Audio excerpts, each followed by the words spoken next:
Every day, Sir Topham Hatt came to the station to catch his train. "Hello," he always said to Thomas. "Don't let the silly freight cars tease you. Remember, you have an important job as a special helper in the train yard."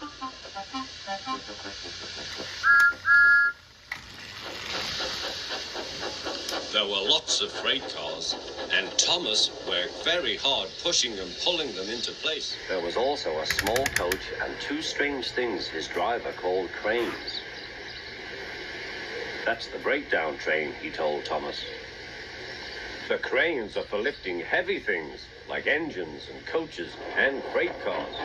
One day, Thomas was in the yard. Suddenly, he heard an engine whistling. "Help! Help!" A freight train came rushing through. Much too fast. The engine was James, and he was frightened. His brake blocks were on fire. They're pushing me, he panted. On, laughed the freight cars, still whistling, "Help! Help!" Poor James disappeared. "I'd like to teach those freight cars a lesson," said Thomas the tank engine. Soon came the alarm. "James is off the line. The breakdown train, quickly!" Thomas was coupled on, and off they went.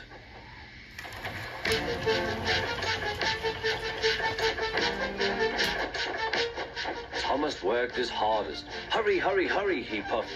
He wasn't pretending to be like Gordon. He really meant it. Bother those freight cars and their tricks.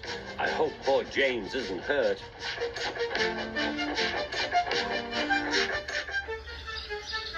James's driver and fireman were feeling him all over to see if he was hurt. "Never mind, James," they said. "It was those silly freight cars on your old wooden brakes that caused the accident."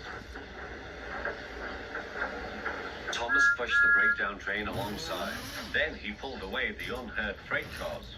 Oh dear, they groaned. Serves you right, puffed Thomas.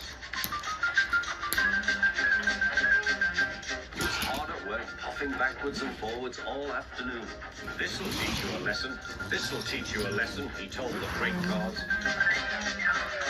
And they answered, yes it will.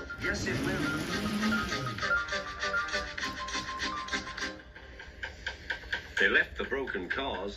Then with two cranes, they put James back on the rails.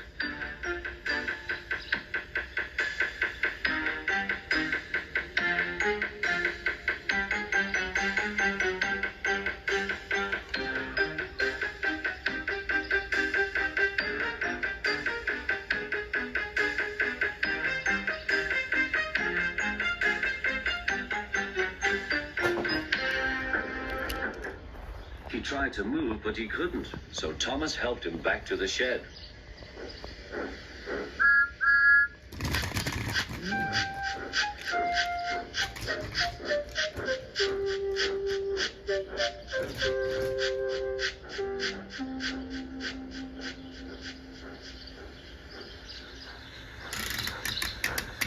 Sir Topham Hatt was waiting anxiously for them. "Well, Thomas," he said, "I've heard all about it, and I'm very pleased with you. You're a really useful engine. James shall have some proper brakes and a new coat of paint, and you shall have a branch line all to yourself." "Oh, thank you, sir," said Thomas. Now Thomas is as happy as can be. He has a branch line and two coaches called Annie and Clarabelle. He puffs proudly backwards and forwards with them all day.